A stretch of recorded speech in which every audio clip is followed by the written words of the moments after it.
Hello everyone, my name is Jude, without Tomiwa this time, and welcome to the Hit or Miss podcast. This is one of our special episodes. Now, I think it's only fair to give you guys a premise for why we are doing special episodes. So, for this week, and for the previous week, and even the week before that, the week where we didn't post an episode, what happened was I started exams and Tomiwa went on a program, on a community program. I don't know what's called. I think it's called COBS or something. I can't remember. So yeah, he was busy with that. I was busy with my exams. So we didn't really have the time to record together because our schedules were chaotic, you know. And secondly, because of the geographical location, like the place where he was or where he is, I don't know if he's still there. I don't know if he'll still be there by the time this gets online, but by the time of recording, I think he's still on it. So it will be hard for him to edit. So that's why we decided, okay, what we're going to do is we're going to make shorts that are, one take. Just try to get everything, whatever the fuck you want to talk about off your chest, and then post it. So Tomwa dropped his own. That was the previous episode, the one about kindness. Today we're going to be talking about someone told me I say like a lot. It's because I don't want to stutter. So we're going to be talking about, the topic basically is, after your BSc, what's next? All right, so I'm going to kick it off with talking about my own plans, what I saw, happening for myself by the time I was done with university or even secondary school. This is how I envisioned my life. Now, if you can relate, it's fine, but it's pretty funny. Some of the things are like very, very hilariously unrealistic. I imagined that I would finish secondary school, get admission into Unilag with a few friends of mine who went to the same secondary school as I did. We'd stay in like a tenement or like a block of flats.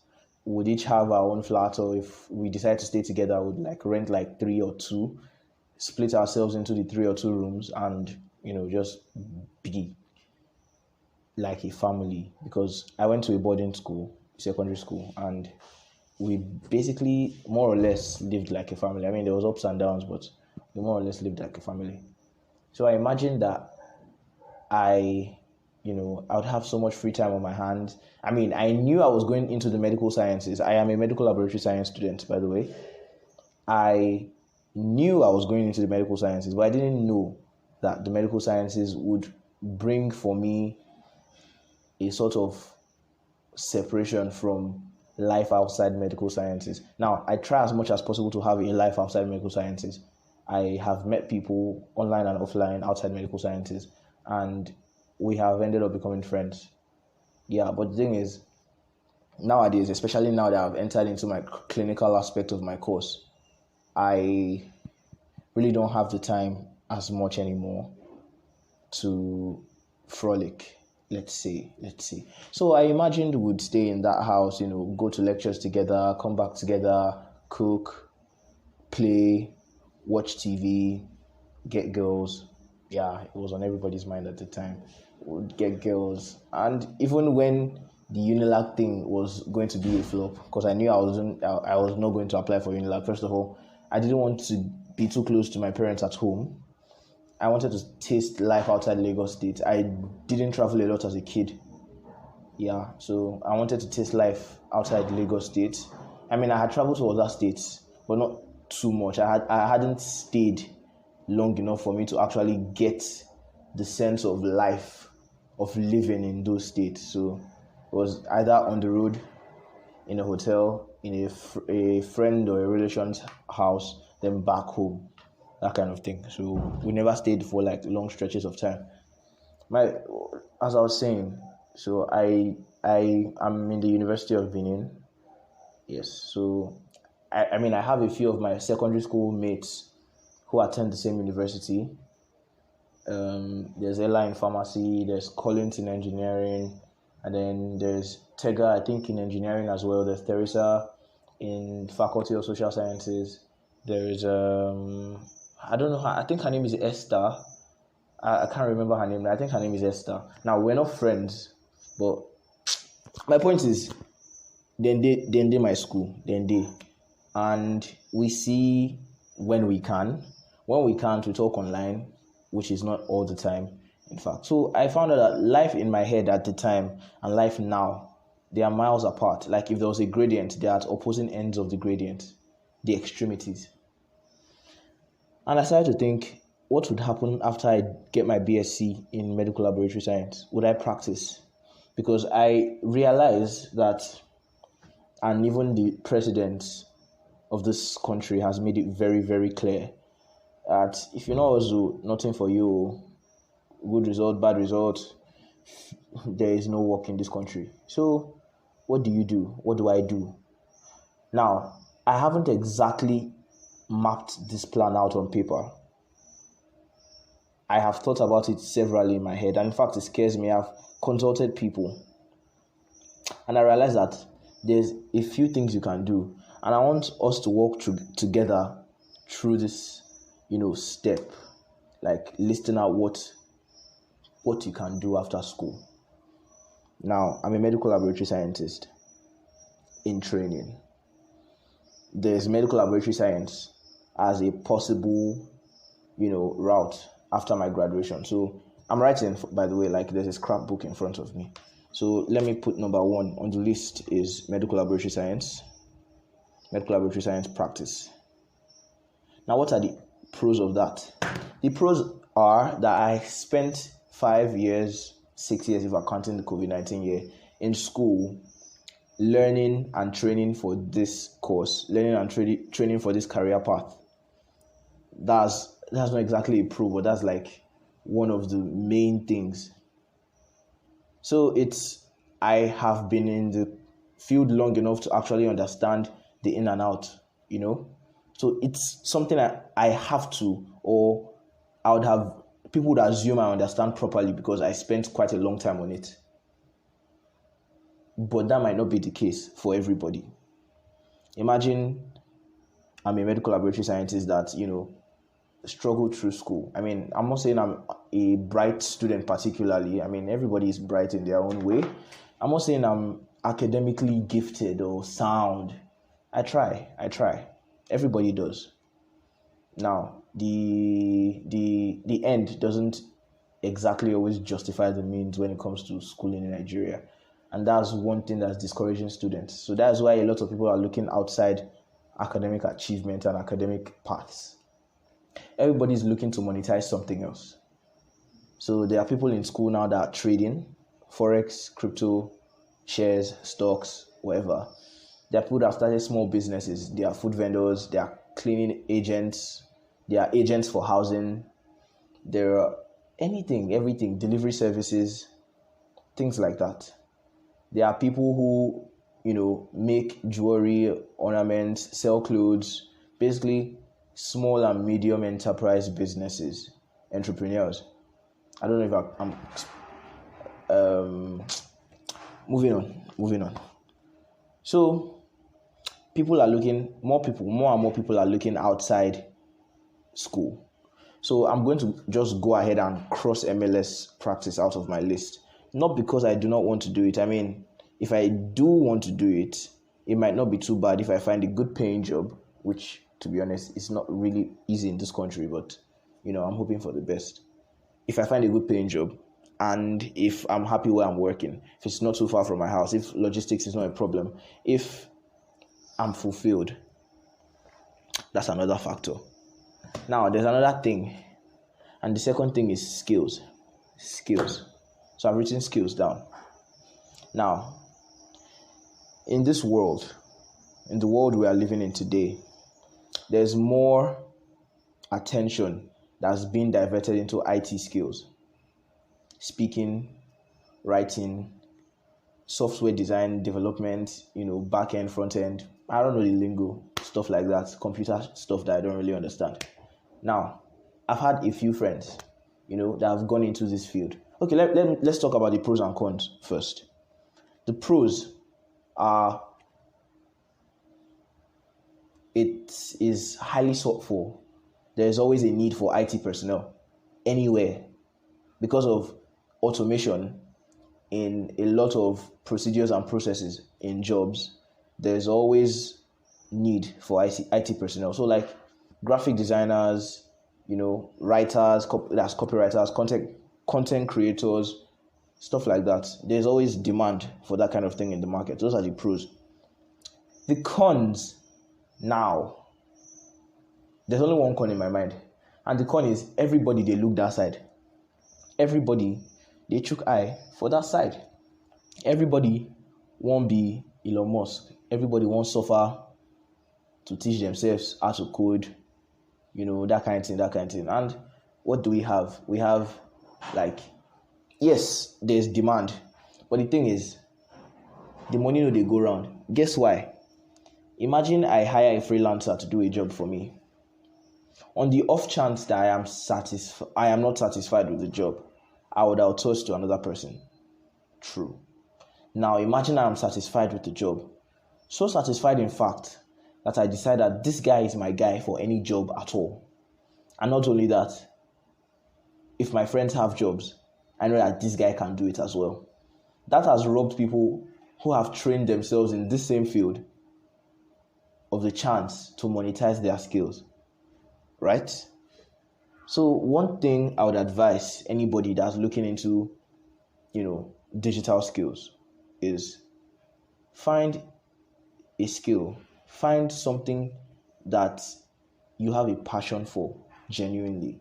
Don't let the fact that you need to make money be your first driving factor. Yes, everybody needs to eat, but if you dey chop for where they're happy, the food no go dey digest, it go dey hook your throat. I know how they talk am.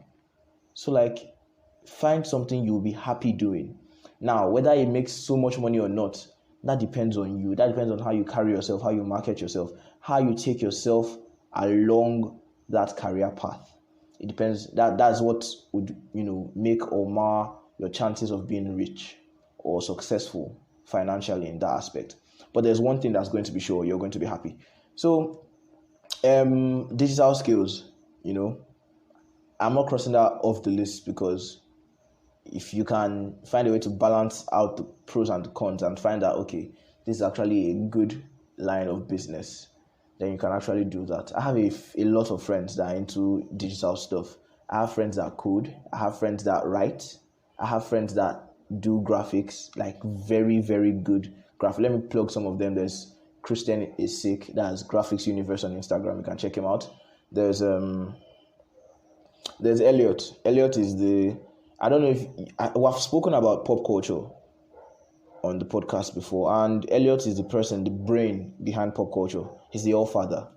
So he does good graphic as well. I've seen some of his work, and he's really good as well. I have friends that write, copywriters. There's Omeza, there's Uchechi, there's Osatu. There's a lot of them. There's Tomiwa, my co-host. Now, Tomiwa is somebody I know that he does quite a lot of things and he does all of them well. Let me start plugging my guy. Tomiwa can copyright. He can ghostwrite. So if say you sabi sing, but get lyrical content, patronize my guy. He'll help you out. Mind-blowing stuff. Now, I have a few friends that do music as well, but then I've seen Tomiwa write good verses. So you can patronize him. He's really good. Then what else? Who else does digital stuff? My guys that code. There's Ike. I don't know if I'm pronouncing his name correctly because I just call him Tomiwa's voice clone because he sounds like Tomiwa. I call him Tomiwa's voice clone because he sounds like Tomiwa. So Ike, I hope I'm pronouncing that correctly. He's also from pop culture. Now, one thing I like about pop culture is there's a lot of creative minds on that space, a lot of them. And although we catch crews a lot there, it's a positively charged atmosphere. I forgot to even mention Paul, one of my friends from Uniben here. He's also on pop culture. He does graphics too. Yeah. What else? Let's leave digital skills, right? Let's go to artisan skills, makeup, artistry, fashion designing or tailoring or making clothes. What else? Food vendors. Yes, food vendors. And maybe art, making art. Now, what are the pros and the cons of this line of business? Well, the pros are that these businesses can only thrive, on, like, they can only succeed on huge contracts at a time. If I dey buy your thing 10 naira every day, you go dey chop the 10 naira before you save am, and that's the truth. If I'm selling 10 plates of rice every day, the profit I'm making, I eat it faster than I actually eat it or reinvest it faster than I can save it. So that doesn't really help the business. That's one big con. So this business thrives on heavy contracting. So when you are looking for friends, when you are looking like you're planning an event or something, or you're planning a get together, a gathering, find friends, that you can outsource these things to, because you are putting food in their mouth, you are putting food on their table. It's not every time you'll be asking them for giveaway. Put your niggas on. I keep saying this thing, put your niggas on. It will help you, it will help them, and everybody will be happy. It go good if everybody chop breakfast. It go good. Nobody go hungry. That kind of thing. Sorry, let me drink water. So, I have a few friends that are into the food thing. There's Itohan of Hans Munchies. Now, Itohan, she makes snacks, high quality, finger licking good snacks. Jesus Christ. She's one of the people that, when I see how much effort she puts into her business, it inspires me. God, if you can, check out Hans Munchies on Instagram. I will try to put in the description, all the links and all the contact information for these people I'm mentioning in this video. So I really wish this video can be longer than this, because I feel talk for 2 hours. I get a lot of things to say. This is 17 minutes in, and Tomiwa's one was short, so I'm just going to try to make it 25 to 30 minutes. Yeah, so let me not waste time. So it's one of Hans Munchies, really, really good. God, she's good. Enough said. There's my mom. My mom, she's a caterer, actually certified. She does, indoor and outdoor catering. Try patronize her. If you patronize her, me say go chop. So yeah, go like if me I go hungry now, that kind of thing. Who else? I have a friend, Austin. He's in my department. He sells clothes. He's a clothes vendor. Then there is Femi. Femi is my flatmate's cousin. He's a friend of mine. He and his friends launched a clothing line recently, Indigo. They have really good prints. You can check them out as well. Then my cousin, Ahaba Victor. My guy, Victor the guest. He's an artist. When I say artist, I mean some Picasso shit, some Van Gogh shit, some Renaissance painter shit, some Leonardo DiCaprio. Sorry. Some Leonardo da Vinci shit. This man is talented. If you see his stuff, make I no gas on out, make I no gas anybody up, make I no, oversell.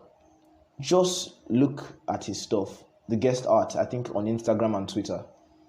So hyper-realistic pencil and charcoal drawings and portraits. If you want acrylic paints, if you want to frame your pictures, you want to even customize your apparel. If you want to customize your shoes, if you want to customize your clothes, customize your jacket, your jeans, he's your guy. He does this stuff very, very well. He does it well. Impressively, in fact. She's somebody that I can stand like by my word and say he is good at what he does. He don't do this thing. They come since when we they grow up. Like we don't grow up together and they see and they do these things. And it's good to see him transition from amateur but good, to professional and very, very quality in a way that he can actually now market his skills and he's getting mad money from it. Now, that's Victor, right? Akaba Victor, my cousin. Who else do I know does, stuff like this? Okay, let me just chill there. Then there's entertainment. That's number 4. So we talked about like school practice, like practicing what you learned in school. Then we talked about digital skills. Then we talked about artisans. And when I say artisans, I don't really mean bricklayer, plumber. So I don't know the correct term, so I'm just using it to generalize anybody that does, handwork kind of thing. Makeup art, Jesus Christ. I no go plug GA. I fuck up. Sorry. This one is very important. Let's go back to number 3. Artisans. For even mention her first, my sister, she's a makeup artist. Mad stuff. Like bridal, engagement, whatever. If you want bury, you want to prepare the body. If you are doing open casket. Oh, God.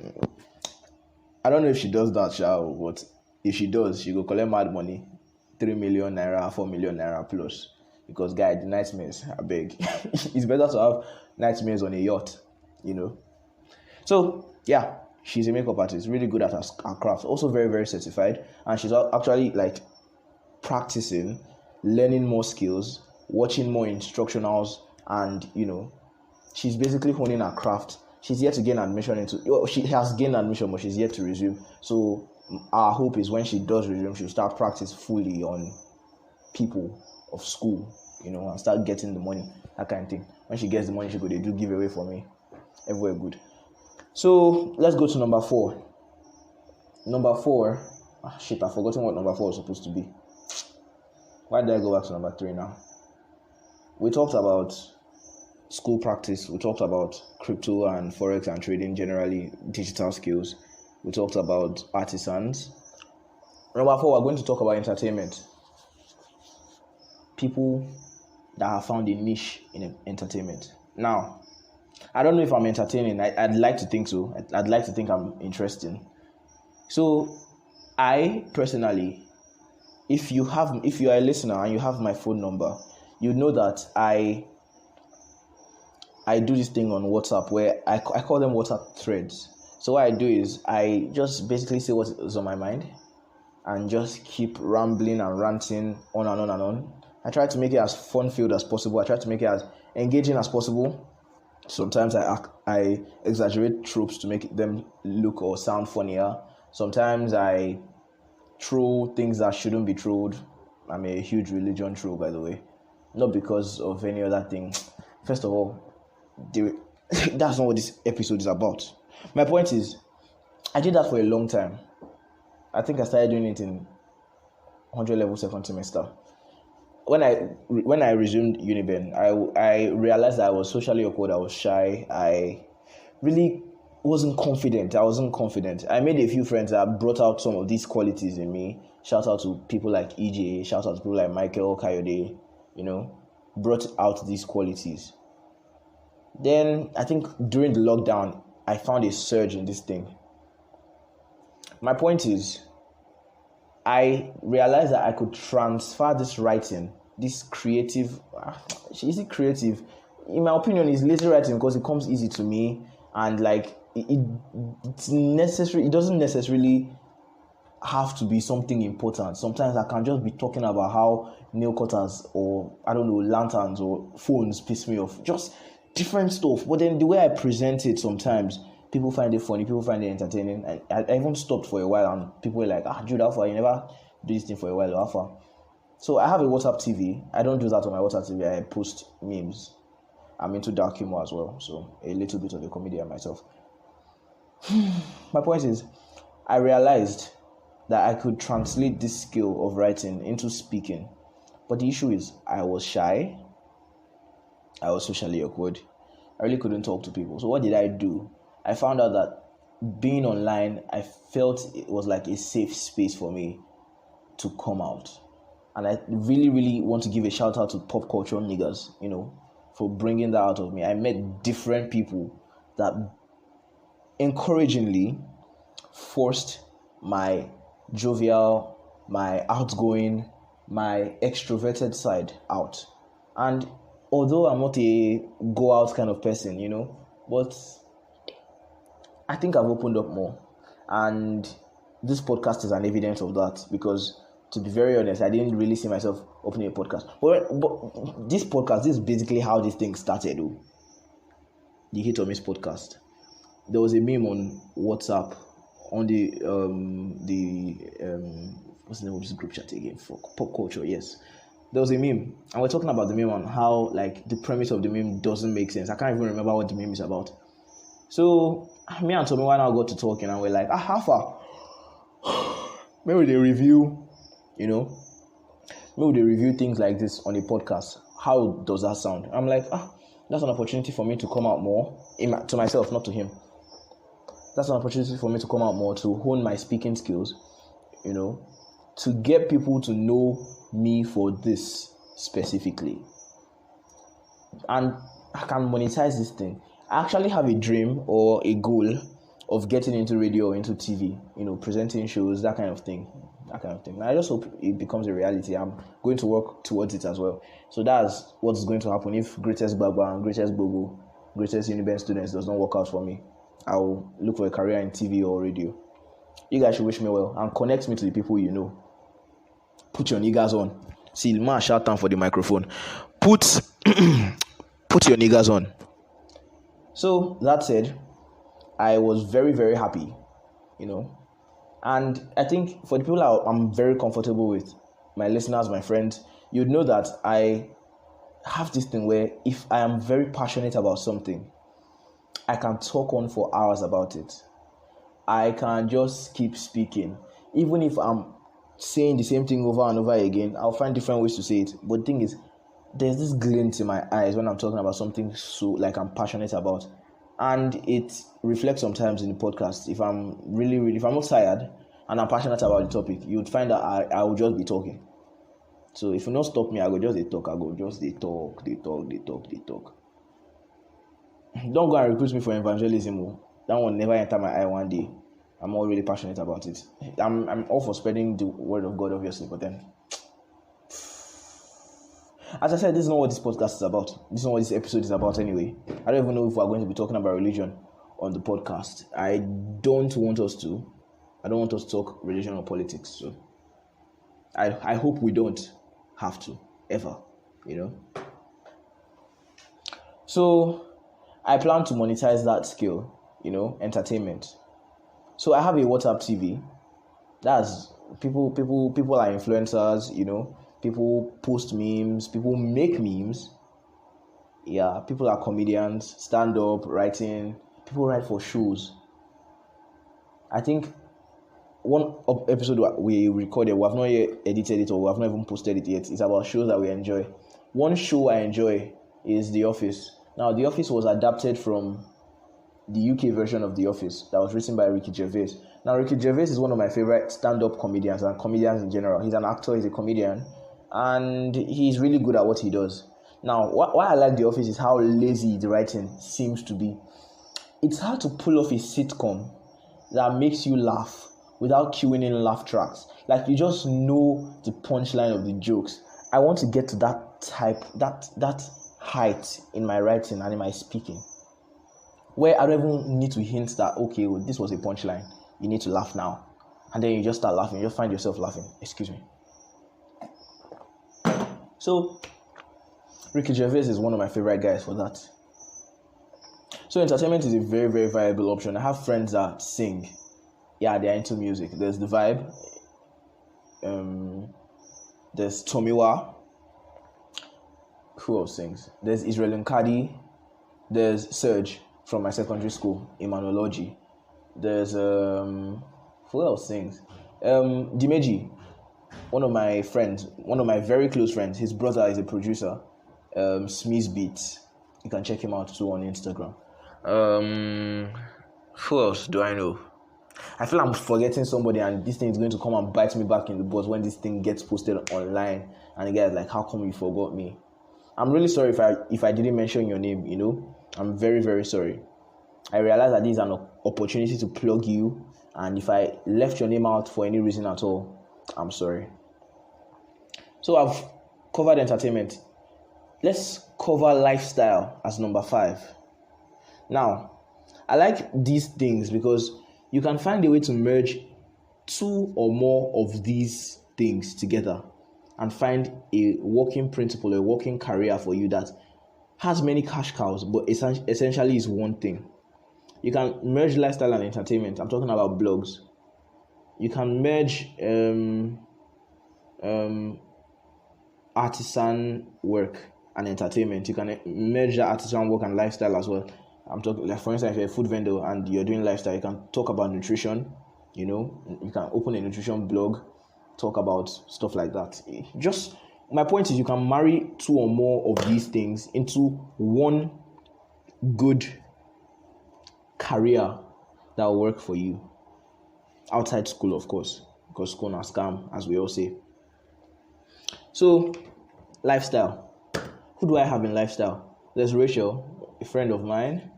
She is a fitness enthusiast. She also has like this beauty parlor kind of thing going on. So I'll try to get her contact info. So probably post it in the description.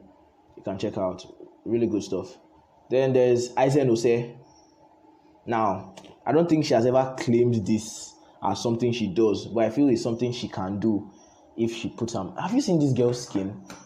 Check out I Am Tora on Instagram. One fine girl like this, very, very fine girl like this.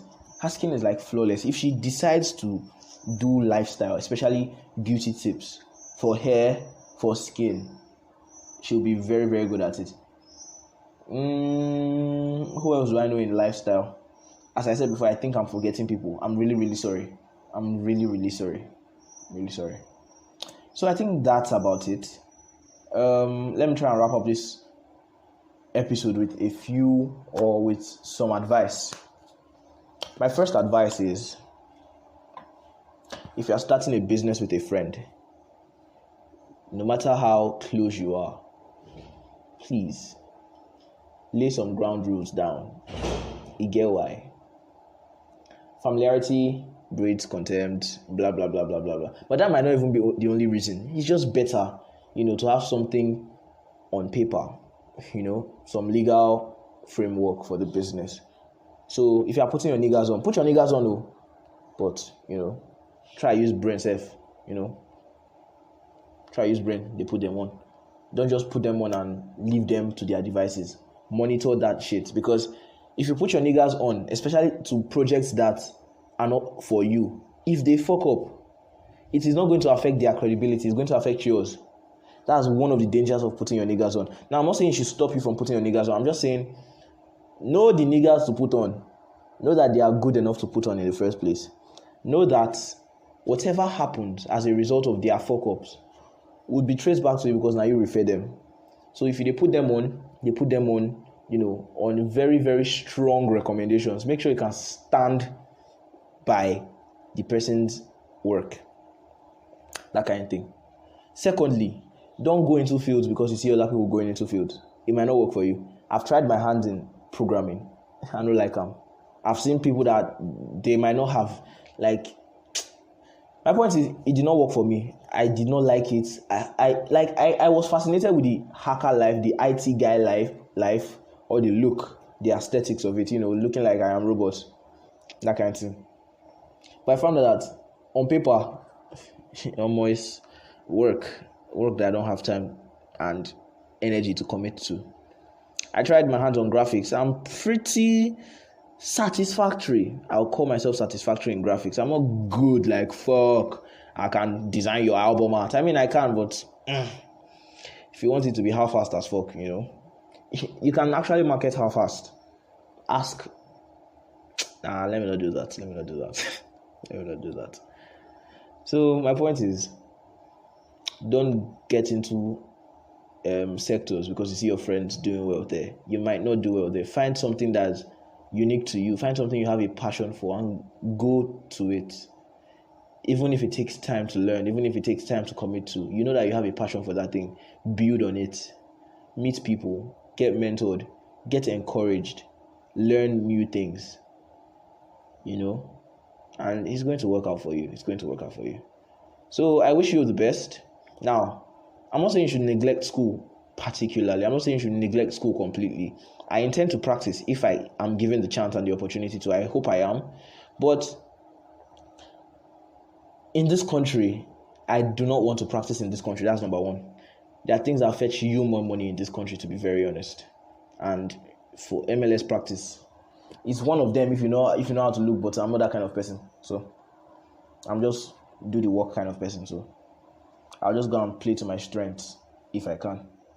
So those are the 2 nuggets I have for you. Put your niggas on, but know who you are putting on.